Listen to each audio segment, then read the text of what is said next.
साथियों, आज की ये घटना नोएडा के गौतम बुद्ध नगर से है, लेकिन आज की ये घटना भोपाल से शुरू होती है। मीडिया खबरों की माने तो भोपाल की रहने वाली एक लड़की जिसने जी जान से मेहनत की और आखिरकार एक दिन नोएडा में एक जानी मानी आईटी कंपनी में उसकी जॉब लग गई।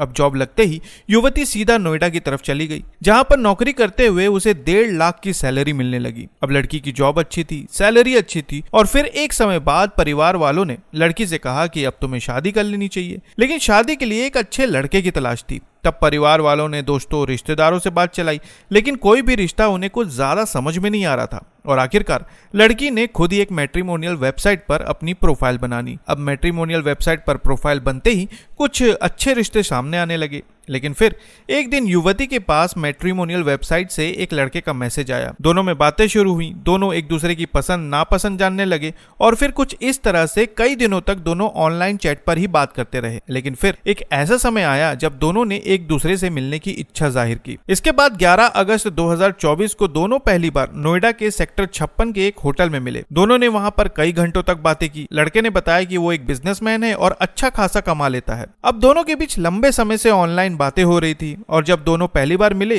तो मिलते ही एक दूसरे को पसंद करने लगे। इस मुलाकात के बाद लग रहा था कि शायद अब दोनों ही जल्दी शादी के बंधन में बन जाएंगे, लेकिन जहां शादी की बात होनी थी वहां इन दोनों ने मिलकर एक अलग ही फैसला ले लिया। दोनों ने नोएडा के सेक्टर 56 में एक फ्लैट किराए पर लिया और लिव इन में रहने लगे। अब अक्टूबर 2024 से मार्च 2025 तक दोनों पति पत्नी की तरह साथ रहे और इस बीच दोनों बेहद करीब आ गए। लेकिन इन कुछ महीनों में इतना कुछ हुआ जिसकी सच्चाई जब सामने आई तो सभी के होश उड़ गए। लिव इन में रहने के बाद लड़के ने एक पार्टी रखी और अपनी शादी का ऐलान भी किया। इतना ही नहीं, लिव इन में रहते हुए दोनों गोवा, शिमला, कर्नाटक ऐसी जगह पर घूमते भी रहे। अब इन दोनों के बीच सब कुछ बहुत बढ़िया चल रहा था। ऐसा लग रहा था कि दोनों शायद एक दूसरे के लिए ही बने। लेकिन फिर तारीख आती है 16 मार्च 2025। अब 16 मार्च को लड़का लड़की से कहता है कि उसे कुछ काम की वजह से जयपुर जाना पड़ेगा और इतना कहकर वो जयपुर की तरफ रवाना हो जाता है। कुछ दिन बीतते हैं, लड़की को लगता है कि वो जल्दी वापस आ जाएगा, लेकिन पूरा एक सप्ताह बीत जाता है और उसका कुछ भी पता नहीं चलता।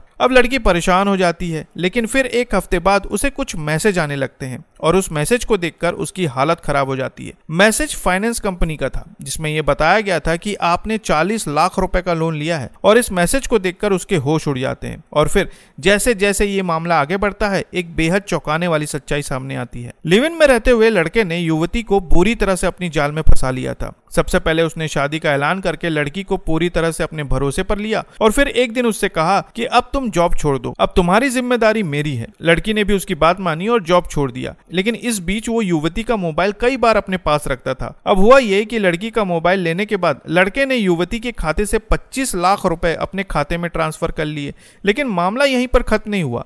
अब लड़की पहले एक अच्छी जॉब करती थी, उसका सिविल स्कोर भी बहुत अच्छा था और इसी का फायदा उठाकर उसने युवती के मोबाइल पर कुछ फाइनेंस ऐप इंस्टॉल किए और उन ऐप से 40 लाख रुपए का लोन उठा लिया, जिसके बाद 16 मार्च 2025 को वो अचानक गायब हो गया। हालांकि इस मामले में खबरों में कहा जा रहा है कि युवती को उस वक्त लोन के बारे में पता शायद इसलिए नहीं चल पाया क्योंकि युवक ने शायद युवती के मोबाइल के मैसेजेस ब्लॉक कर दिए थे। लेकिन अब यहाँ लड़की बुरी तरह से परेशान हो चुकी थी। एक तो उसके लिव इन पार्टनर का कुछ भी पता नहीं चल रहा था और दूसरा लगातार उसके पास 40 लाख रुपए के लोन के मैसेज आ रहे थे। और सबसे बड़ी बात यह थी कि नौकरी करते करते उसने जो 25 लाख रुपए जोड़े थे वो भी अब गायब थे। सबसे पहले लड़की ने 2 महीनों तक लड़के की खुद तलाश शुरू की। आसपास के अस्पताल में तलाश की, ये सोचकर कि कहीं उसके साथ कोई हादसा तो नहीं हुआ है। और जब उसे कुछ भी हासिल नहीं हुआ, तब एक दिन अचानक उसे याद आया कि लड़के की मां का नंबर उसके पास है जो उसने युवक के मोबाइल से निकाल लिया था। फिर उसने लड़के की मां को फोन किया और तब जाकर एक ऐसी सच्चाई सामने आई जिसने उसके होश उड़ा दिए। लड़के की मां ने बताया कि लड़का तो पहले से शादीशुदा है। इतना सुनते ही युवती को समझ में आ गया कि उसके साथ बहुत बड़ा धोखा हुआ है और फिर 16 जून 2025 को नोएडा के सेक्टर 58 पुलिस स्टेशन में युवती ने शिकायत दर्ज करवाई और शिकायत के बाद पुलिस ने आरोपी की गिरफ्तारी के लिए 2 टीमें गठित की हैं और उम्मीद है कि आरोपी जल्द से जल्द पकड़ा जाएगा। लेकिन इस पूरे मामले में सबसे ज्यादा चौंकाने वाली बात यह है कि आज के समय लड़की के पास ना ही नौकरी है और ना ही खाते में पैसे।